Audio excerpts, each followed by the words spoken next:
Mon problème, c'est que j'ai mon activity qui est au centre ici et j'ai un fragment. Dans ce fragment, j'ai la liste de tous les utilisateurs et j'ai un autre fragment ici, et dans ce fragment on va afficher le détail d'un profil en fait. Et là c'est mon main activity qui a un menu de navigation en haut, un autre menu en bas, et toute cette place là, c'est là que je fais défiler mes fragments en fait. Donc par défaut, quand on ouvre l'application, c'est ce fragment qui est ici dans l'activity, et quand on clique sur quelqu'un, ce fragment doit dire à l'activity qu'un clic a été effectué et l'activity doit démarrer ce fragment avec la bonne personne. Donc moi, mon problème c'est que je ne sais pas comment passer un objet de l'activity au fragment. Bon, je sais pas si tu as compris quelque chose, mais voilà. Du coup, je vais aller sur Google, on va aller chercher. Donc moi, mon problème c'est how to send data to fragment from activity.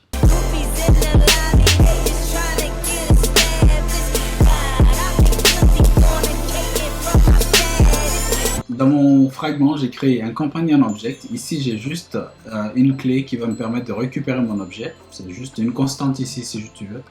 Et je crée une fonction qui va prendre un utilisateur en paramètre. Et cette fonction va me renvoyer une instance de mon fragment. Ici, user fragment. C'est exactement ma classe ici. Et là-dedans, en fait, je vais créer un nouveau fragment. Je crée un bundle. Et dans le bundle, en fait, je mets mon utilisateur là-dedans. Cette fonction-là me permet, en fait, ça me permet, dans mon main activity, de faire ça.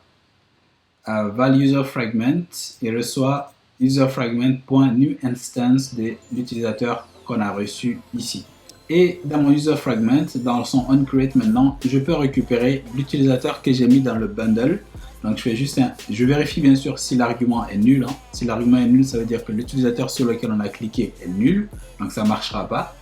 Donc ici, je vérifie que l'argument n'est pas nul. Si l'argument n'est pas nul, donc je crée une nouvelle instance de l'utilisateur. Je fais argument.getParseLable de notre constante ici, qu'on a mis là, pour récupérer l'utilisateur. Et après, on a juste à mettre le layout à jour. Donc là, si je clique sur une personne, ça doit m'afficher de l'autre côté avec la bonne personne.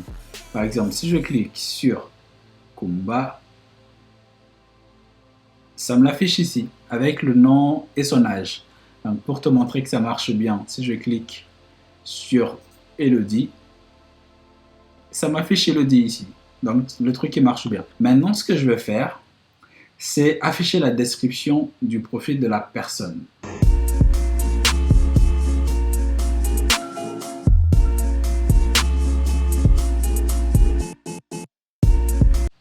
Je crois que je vois.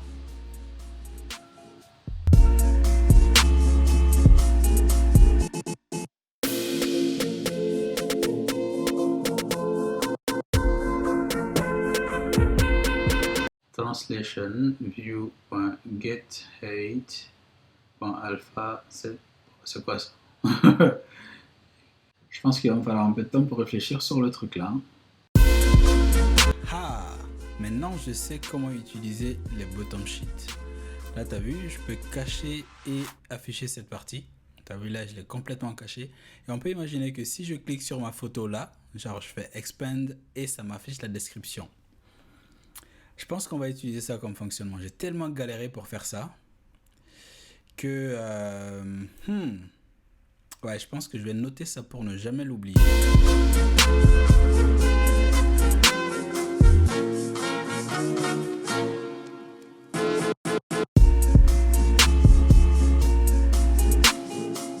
Regarde mes super notes. Allez, je le mets là pour que tu vois peut-être un peu mieux.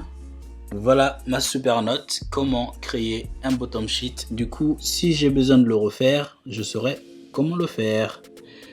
C'est pour ça qu'il faut toujours prendre des notes. À chaque fois que j'apprends un nouveau truc, je crée une petite note. Là, tu as toutes les fonctionnalités que j'ai apprises. Ah merde, je ne l'ai pas mis dans le bon truc.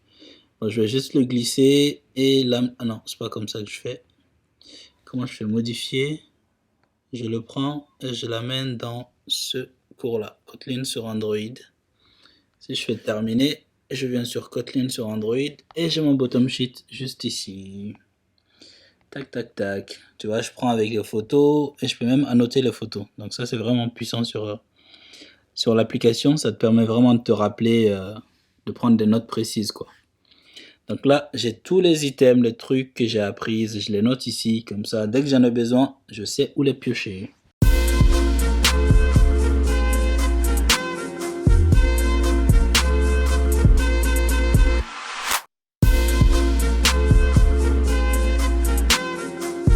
J'ai enfin réussi à créer mon bottom sheet. En fait, le bottom sheet, comme son nom l'indique, c'est une view qui se met en bas. Donc là, je l'ai créé ici. Je l'ai mis l'ID bottom sheet. Ici, tu peux le voir qu'il sera en bas, tu vois. Là, j'ai les images, j'ai les boutons et tu vois le texte ici en bas. C'est ça le bottom sheet dans lequel j'ai mis un text view. Et le text view, ce sera plus tard la description du profil de l'utilisateur. Ce que je veux, c'est qu'on puisse le cacher par défaut. Et pour l'afficher, il faut que l'utilisateur clique sur la photo de la personne. Donc quand on clique sur la photo de la personne, on va soulever un peu le truc pour afficher la description. Et quand on clique encore de nouveau sur la photo, ça va cacher la description. Ici, j'ai créé le bottom sheet. Je l'ai mis un ID bottom sheet ici pour pouvoir le référencer plus tard dans le code. Ce que j'ai fait ici, donc là j'ai récupéré la référence à mon bottom sheet, donc en faisant un petit find view by ID, classique comme on le fait d'habitude. Et je crée un bottom sheet behavior avec le bottom sheet que j'ai créé là. Ici, je fais juste un set on click listener sur mon image view et je fais un test sur l'état de mon bottom sheet. Donc là, je vérifie juste si l'état est state hidden, c'est-à-dire qu'il est caché, on ne le voit pas à l'écran. On va l'afficher, on va le expanded et sinon, on va le cacher. Donc ça veut dire que l'utilisateur le voyait déjà. Et si on clique encore sur la photo, on va le cacher. Et je vais tester ça. Donc normalement, j'avais eu quelques bugs, mais là, ça devrait faire quelque chose de sympa. On croise les doigts. Déjà, j'ai pas d'erreur dans la compilation. Ça, c'est une bonne nouvelle. Donc là, si je clique sur cette personne, on va arriver ici. Et là, tu vois que la description, elle n'est pas visible. Mais si je clique dessus, ça me l'affiche ici. Et on va pouvoir le scroll pour le cacher. Pourquoi je peux pas le scroll? C'est pas normal ça. Ah si, c'est le clic. Tu vois, là je peux le cacher. Ou bien je clique juste et je le cache. Et je clique et j'affiche le truc. Bon, c'est pas encore exactement ce que je veux, mais c'est déjà pas mal. Donc là déjà le truc il monte très très haut, c'est beaucoup trop. Comment je peux diminuer ça? C'est dans l'attribut ici. C'est bizarre que ça monte aussi haut. Je pense qu'il y a un petit problème avec mon truc là. Parce que là, je vérifie. Si le truc il est caché. Ah, ok, c'est pas expanded que je veux, c'est collapse. C'est bien ça. Là, je vois pas grand chose. C'est état collapse. Parce que là, je veux pas tout montrer. Je veux juste que quand c'est caché et qu'on clique sur la photo, on soulève juste un peu le truc. Après, c'est à l'utilisateur de défiler le reste, quoi. C'est ça que je voulais faire. Je vais réexécuter ça. Là, je clique sur cette personne. On va arriver là. Et là, la description, elle est cachée par défaut. Si je clique sur l'image, tu vois, ça me soulève juste un peu le truc. C'est exactement ce que je voulais. Et on va pouvoir défiler et lire le reste de la description. Et si on veut cacher la description, on peut juste défiler le truc vers le bas ou on clique sur la photo. Genre là, je le soulève. Et si je clique encore sur la photo, ça me cache mon bottom sheet. Yes! Je dois juste trouver une solution pour que les boutons soient fixés en bas en fait. Je pense qu'il faut juste que je le sorte de ce frame layout. Mais je pense qu'on va laisser ça pour une autre fois. All I want's $100 million